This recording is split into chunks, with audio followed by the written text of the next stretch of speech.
The fascinating story of the development of the Airbus A380 is a true engineering marvel. While it didn't quite live up to the initial expectations, the A380 remains a significant milestone in aviation history. The A380's development of the recent years are astonishing. Motivation for the A380. The motivation behind the development of the Airbus A380 can be traced back to the 1970s, when Airbus was established as a consortium of European manufacturers aiming to challenge the dominance of larger U.S. companies like Boeing. While their initial aircraft, the A300, was designed to compete with the Boeing 707, Airbus had a bigger ambition in mind. In 1986, Airbus launched the A330-A340 program, a dual project aimed at challenging Boeing's offerings in both the larger wide and narrow-body markets.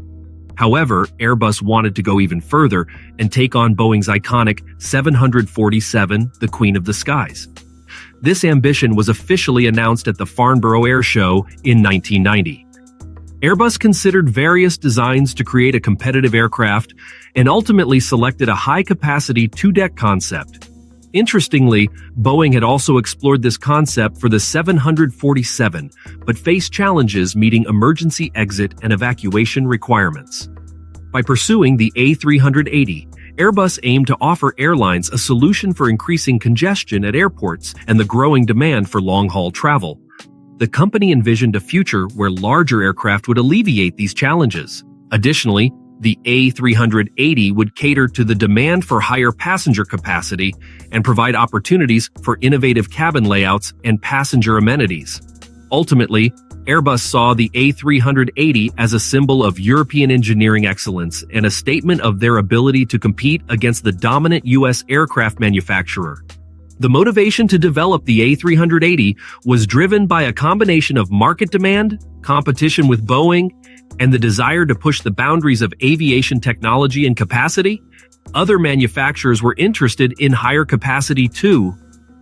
During the development of the A380, Airbus displayed a strong belief in the potential for higher capacity aircraft. This confidence stemmed from their expectation of a rise in hub-based operating models, where passengers from various locations would be consolidated onto key routes to fill large aircraft. Airbus recognized that this approach would address the growing congestion at airports while maximizing the utilization of valuable slots.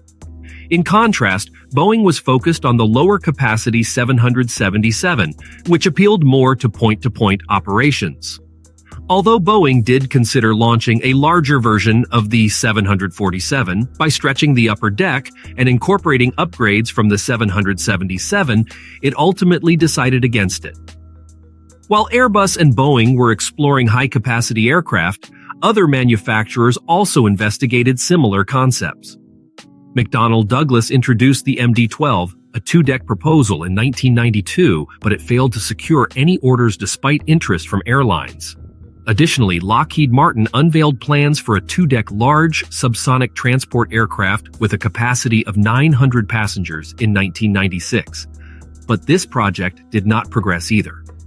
Passenger and freighter, A380. The original concept of the A380 included both a passenger and a freighter version. While there was limited interest and no orders for a larger passenger version, with a stretched fuselage, there was notable interest in the freighter variant. Emirates, FedEx, UPS, and ILFC had placed a total of 27 orders for the A380 freighter. The development of the freighter version faced challenges. Delays in the passenger version's development caused the freighter to be deprioritized. Additionally, there were technical issues related to the loading of freight on the two decks. The aircraft's volume exceeded its weight-carrying capacity, making it impractical for efficient freight operations. This setback was a significant disappointment for Airbus, as it still struggles to compete in the freighter market against Boeing's 747 and 777 models. The freighter variant could have provided a potential solution for utilizing A380 aircraft that are now being retired from passenger service. Despite the missed opportunity in the freighter market, future A380F freighter conversions are possible, but it remains to be seen if such conversions will materialize. Building this beast. The construction of the Airbus A380, like other Airbus projects, involved a collaborative effort across Europe. While the final assembly of the aircraft took place in Toulouse, France, various parts and components were manufactured in different countries, involving a network of 1,500 companies from 30 countries worldwide. One of the notable aspects of A380 construction was the distribution of production facilities across different locations in France, Germany, Spain, and the UK. The fuselage sections were manufactured in Saint-Nazaire, France, with the nose and center sections being produced there. In Hamburg, Germany, the rear fuselage section and tail fin were constructed.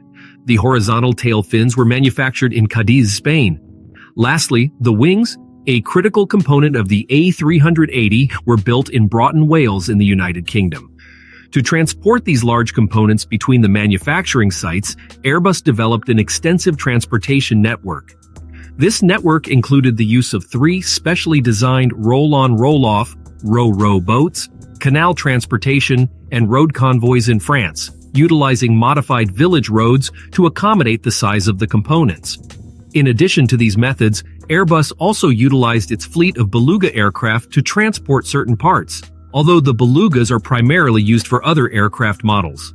The complexity of coordinating production and transportation across multiple sites demonstrates the scale of the A380 project and the level of collaboration required among different European countries.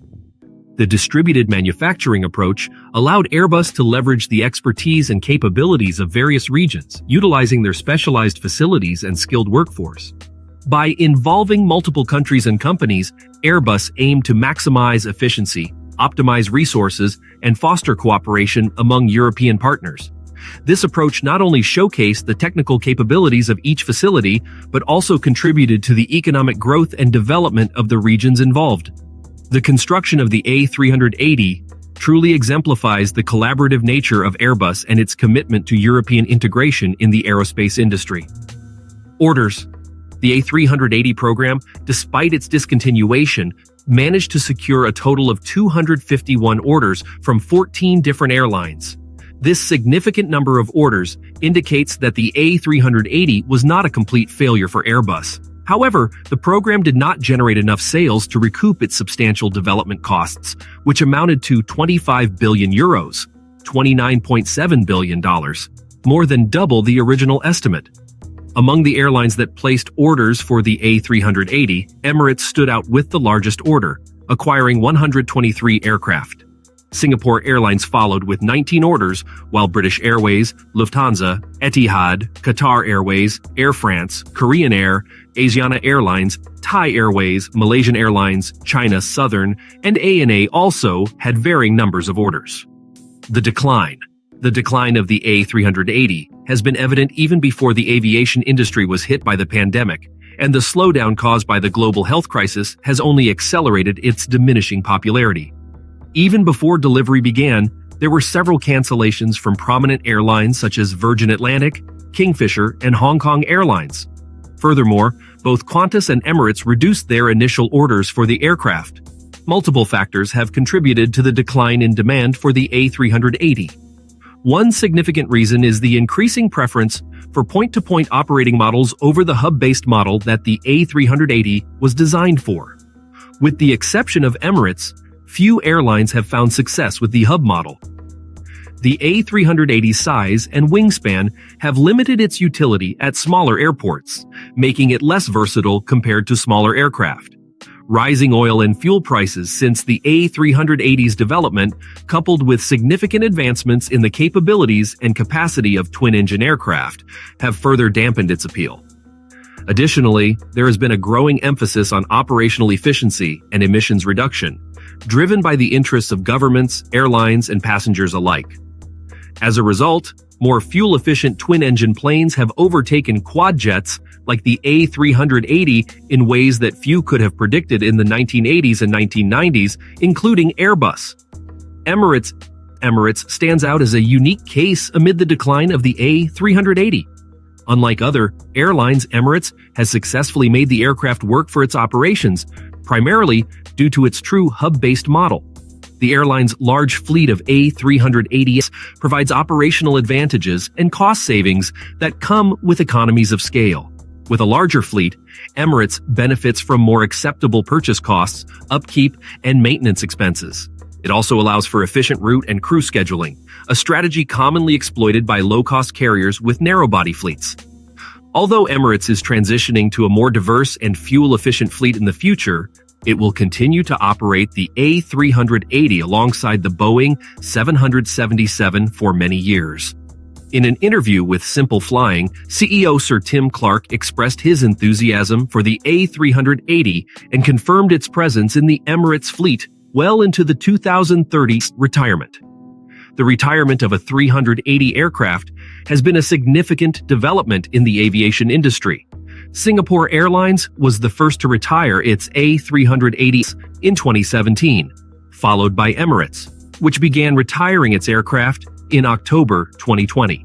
The impact of the pandemic has accelerated retirements, with airlines like Air France, Etihad, Lufthansa, and Qatar Airways announcing the removal of a 380s from their fleets.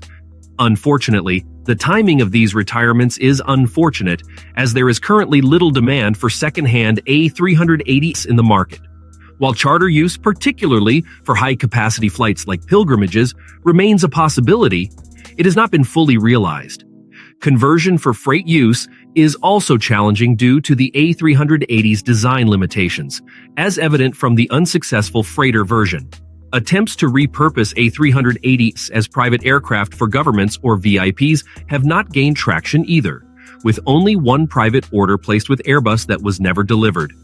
The market value of second-hand A380s has declined significantly, with prices dropping by 50% in early 2021, making them potentially more attractive to buyers. However, for now, it is likely that more retired A380s will be sent to storage facilities.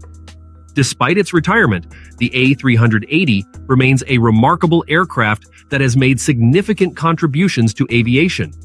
However, changing market dynamics and the preference for more efficient and flexible aircraft have led to its premature exit from service in many cases. The future of the A380 lies in a limited second-hand market and potential alternative uses that have yet to be fully explored. That's all for today's video on the incredible development of the Airbus A380. We hope you enjoyed this journey through aviation history. Don't forget to like, comment, and subscribe to our channel for more exciting content. Until next time, happy flying!